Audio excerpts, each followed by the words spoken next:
आज का हमारा टॉपिक है सांख्यिकी। आज से सांख्यिकी की शुरुआत करते हैं, ठीक है। स्टैटिस्टिक्स। इसमें सबसे पहले हम लोग को जानना है केंद्रीय प्रवृत्ति के मापक। आंकड़ों के संख्यात्मक प्रतिनिधि को केंद्रीय प्रवृत्ति का मापक कहा जाता है। प्रतिनिधि मतलब क्या? गांव का प्रतिनिधि कौन होता है? पंचायत का प्रतिनिधि मुखिया होता है। ठीक उसी प्रकार से आंकड़ों के संख्यात्मक प्रतिनिधि भी है। कौन कौन है वो आंकड़ों के संख्यात्मक प्रतिनिधि? संख्यात्मक प्रतिनिधि है आपके माध्य,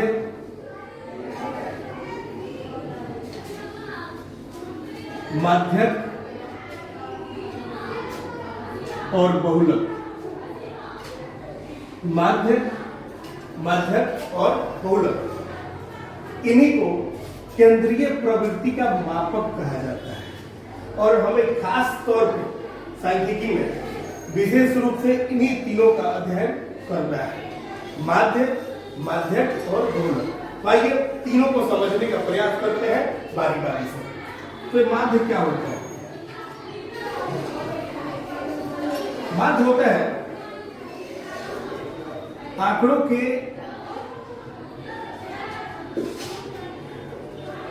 कुल योग में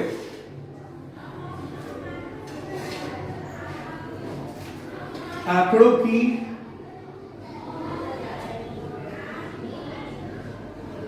कुल संख्या से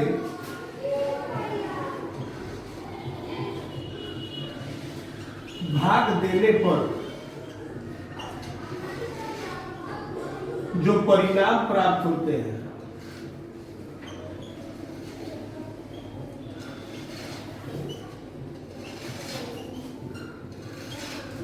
उसे माध्य कहा जाता है।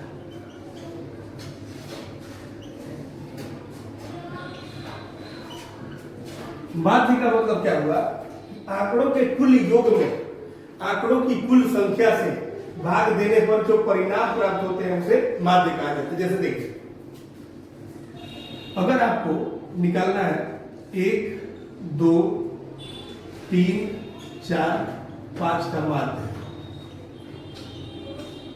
तो इसका माध्य क्या होगा? आंकड़ों के कुल योग में इन आंकड़ों का कुल योग कर दीजिए। 1 जोड़ 2 जोड़ 3 जोड़ 4 जोड़ 5 और बटा आंकड़ों की कुल संख्या से भाग देने पर इनकी कुल संख्या कितनी है? 5। जो परिणाम प्राप्त होते हैं, कितना परिणाम प्राप्त होगा इसका? 5, 4, 9, 3, 12, 2, 14, 1, 15। 15 बटा 5 ये कट जाएगा कितना बार? 3 बार में। यानी इन आंकड़ों का माध्य हो गया 3। इन आंकड़ों का माध्य क्या हो गया? 3। क्योंकि आंकड़ों के कुल योग में हमने क्या किया है? आंकड़ों की कुल संख्या से भाग दे दिया है। तो इसका सूत्र निकल कर क्या आता है? इसका सूत्र निकल कर क्या आता है सामने देखिए। माध्य बराबर हो गया आपका आंकड़ों का कुल योग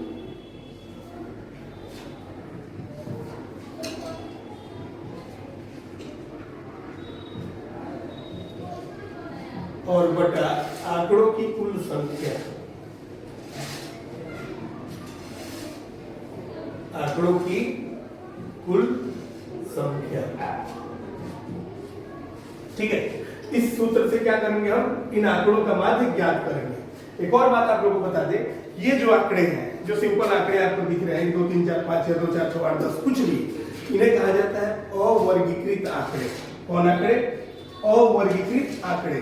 और जो वर्ग अंतराल दिया रहेगा ना, वर्ग अंतराल, ये सारी चीजें, तो वो होगा आपका वर्गीकृत आंकड़ा। तो ये हमने जो माध्य निकाला है ये किन आंकड़ों का है? अवर्गीकृत आंकड़ों का माध्य है। आगे देखिए, ये जो माध्य है इसे माध्य को औसत भी कहा जाता है। माध्य को औसत भी कहा जाता है। और इसे यानी माध्य को ही ए से सूचित किया जाता है। किससे? ए से। माध्य को इंग्लिश में मीन कहा जाता है, लेकिन माध्य का ही दूसरा नाम औसत भी है और औसत को इंग्लिश में एवरेज कहा जाता है। इसलिए माध्य को माध्य को किससे सूचित किया जाता है? ए से सूचित किया जाता है। माध्य को ए से सूचित किया जाता है। ठीक है,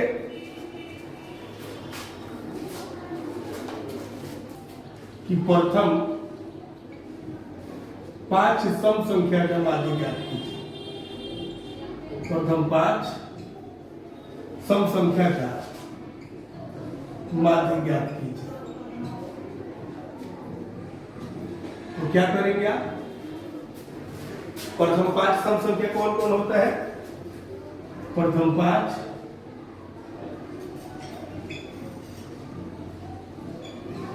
सम संख्या बराबर 2, 4, 6, 8 और 10।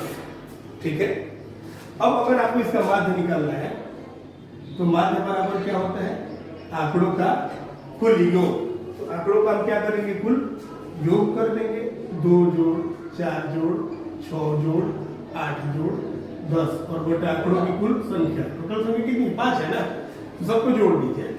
10 8 18 6 24 4 28 2 30 30 बटा 5 इकट्ठे कितना बन? 6 बन में, यानी प्रथम 5 सम संख्या का माध्य हो गया 6। ठीक है, चलिए आगे बढ़ते हैं। तो ठीक है, प्रथम 5 सम संख्या था तो आप आसानी से बना दिए। लेकिन अगर वही प्रथम 50, जैसे आपसे क्वेश्चन पूछा जाए कि प्रथम 100 प्राकृत संख्याओं का माध्य ज्ञात कर, कितना जोड़िएगा और बटन भाग कीजिएगा। संख्याओं का माध्य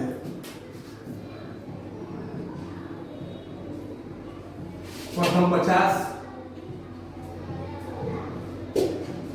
सम संख्याओं का माध्य, प्रथम 20 विषम संख्याओं का माध्य। तब तो सॉल्यूशन बड़ा हो जाएगा और इसमें इसका कैलकुलेशन अधिक हो जाएगा। इसके लिए हम प्रयोग करेंगे सूत्र का। ठीक है, सूत्र से आसानी से हम निकाल लेंगे। जैसे मान लीजिए प्रथम n प्राकृत संख्याओं का माध्य होता है। प्राकृत संख्याओं का माध्य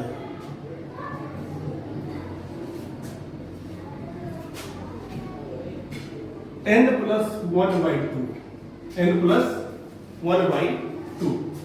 तो इससे अगर आपको निकालना है 100 का, तो n की जगह पर क्या हो जाएगा? 100 + 1/2। ठीक है, अगर आपको प्रथम n सम संख्या का निकालना है, प्रथम n सम संख्या का माध्य बराबर, सम संख्याओं का माध्य बराबर, तो ये होता है आपका n + 1, n + 1। कुछ नहीं करना है, बस n + 1। वैसे ही प्रथम n विषम संख्याओं का माध्य, विषम संख्याओं का माध्य होता है n, केवल n। अब इन तीनों के माध्यम से आइए हम तीनों को सॉल्व करते हैं। पहला जो है प्रथम 100 प्राकृत संख्याओं का, इसको भी रहने देते हैं, पहले इसको देखते हैं। प्रथम 50 सम संख्याओं का माध्य, तो n सम संख्याओं का माध्य क्या होता है? n + 1, यानी 50 + 1, 50 + 1, यानी इसका माध्य कितना आ जाएगा? 51। 1 सेकेंड में बन जाएगा। वैसे देखिए प्रथम n विषम संख्याओं का माध्य n, प्रथम 20 विषम संख्याओं का माध्य n, यानी 20 का 20 ही हो जाएगा, 25 का 25 ही हो जाएगा। इसका माध्य कितना हो जाएगा? 20। यही आपका आंसर हो जाएगा। मतलब इसका आंसर हो जाएगा 51 और इसका आंसर हो जाएगा 20। अब चलते हैं इसके तरफ।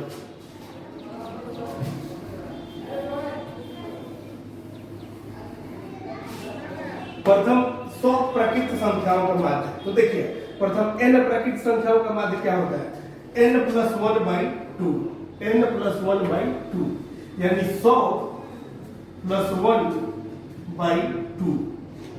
100 में 1 जोड़ेंगे तो 100, 1/2, भाग करेंगे तो 50.5, ये हो जाएगा हमारा आंसर। प्रथम n प्राकृत संख्याओं का माध्य का। ठीक है, उम्मीद करते हैं आप लोग इस बात को समझ गए होंगे। तो मिटाते हैं और आगे बढ़ते हैं।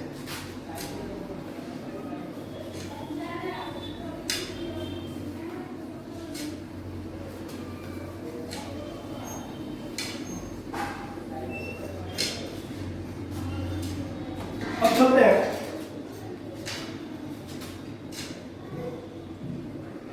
यदि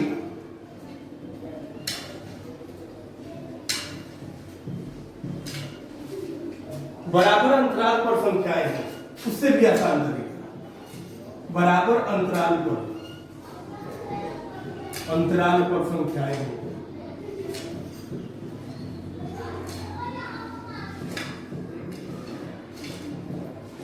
तो माध्य बराबर होता है पहली संख्या, ये सब ऑब्जेक्टिव के लिए ट्रिक है, प्लस अंतिम संख्या बटा 2। पहली संख्या प्लस अंतिम संख्या बटा 2। जैसे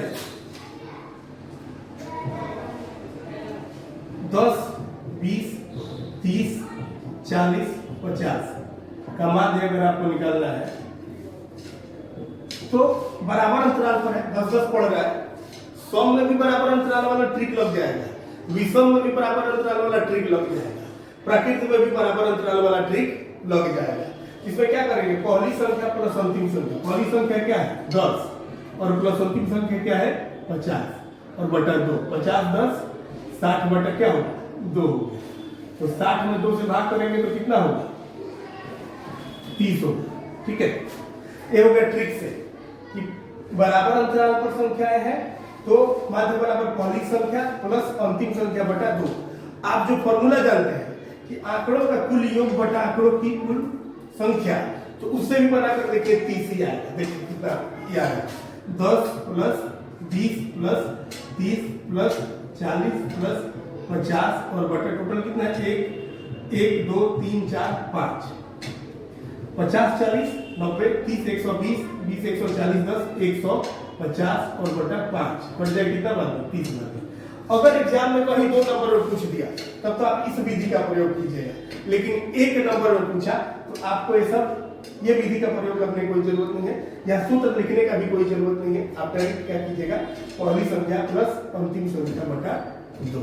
ठीक है, अगर बराबर अंतराल पर आंकड़े हो तो माध्य बराबर पहली संख्या प्लस अंतिम संख्या बटा 2। चलो आगे बढ़ते हैं, इसको मिटाते हैं। आज हम लोग माध्य का ऑपरेशन कर रहे हैं, अवर्गीकृत आंकड़ों का माध्य हम लोग पढ़ रहे हैं।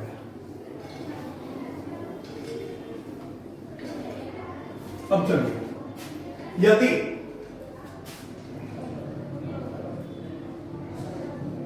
पांच 6 3 4 x का माध्य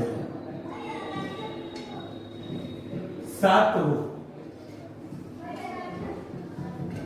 तो x बराबर वाट, x बराबर वाट। इसके लिए देखिए क्या करेंगे, हम सूत्र लिखेंगे। चूंकि माध्य बराबर होता है आंकड़ों का कुल योग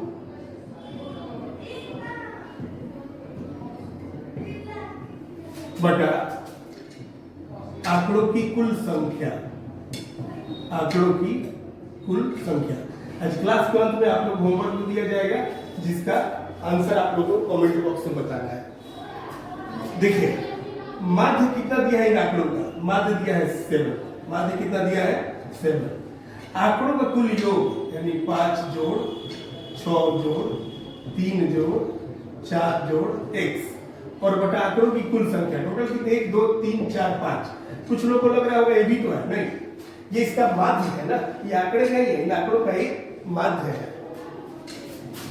तो 7 बराबर 6 5 11 3 14 4 18 प्लस x बटा 5। इसके बटा में क्या छुपा है 1। तिरछा तिरछी गुना कर लेंगे, हल कर लीजिए क्रॉस मल्टीप्लिकेशन। 18 जोड़ x में 1 से गुना करेंगे तो 18 जोड़ x और बराबर इधर 5 सते 35 यानी x बराबर 35 और प्लस 18 इधर आएगा तो माइनस 18 घटाएंगे तो 17 राइट आंसर आपका क्या हो जाएगा 17 हो जाएगा। इसको देख लीजिए, समझ लीजिए और इसे नोट भी कर लीजिएगा। अब यदि आपके आंकड़े ऐसे हो,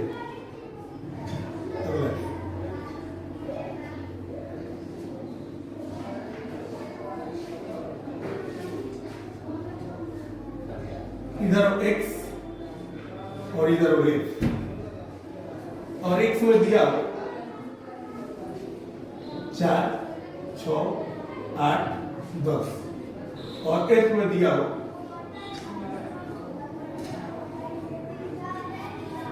3, 2, 1, 5 और आपको इसका निकालना हो माध्य। क्या निकालना हो? माध्य।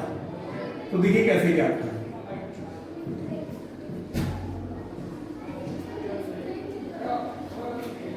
इसमें माध्य बराबर हो जाएगा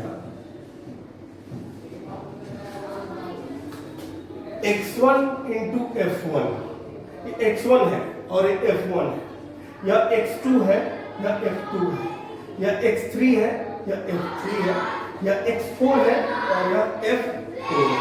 ठीक है, माध्य बराबर हो जाएगा x1 f1 plus x2 f2 plus x3 f3 और प्लस x4 f4 और बटा आंकड़ों को खोलिए, यानी f1 plus f2 plus f3 plus f4। ठीक है, x1 x1 कितना है? 4 और गुना f1 कितना है? 3, x2 कितना है? 6, f2 कितना है? 2, x3 कितना है? 8, f3 कितना है? 1, x4 कितना है? 10 और f4 कितना है? 5 और बटा f1 f2 f3 f4 सबको जोड़ देंगे, यानी 3 जोड़ 2 जोड़ 1 जोड़ 5। इसका काम क्या है? 4 तिया 12, 6 गुना 12, 8 एकम 8, 10 पचे 50।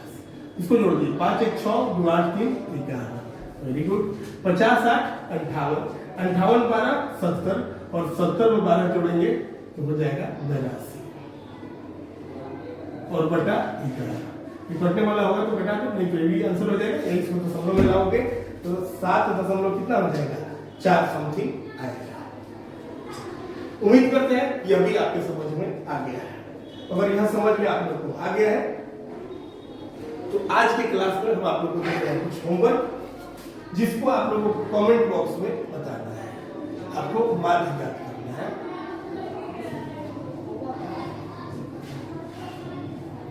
पहला क्वेश्चन, प्रथम 10 प्राकृतिक संख्या का माध्य,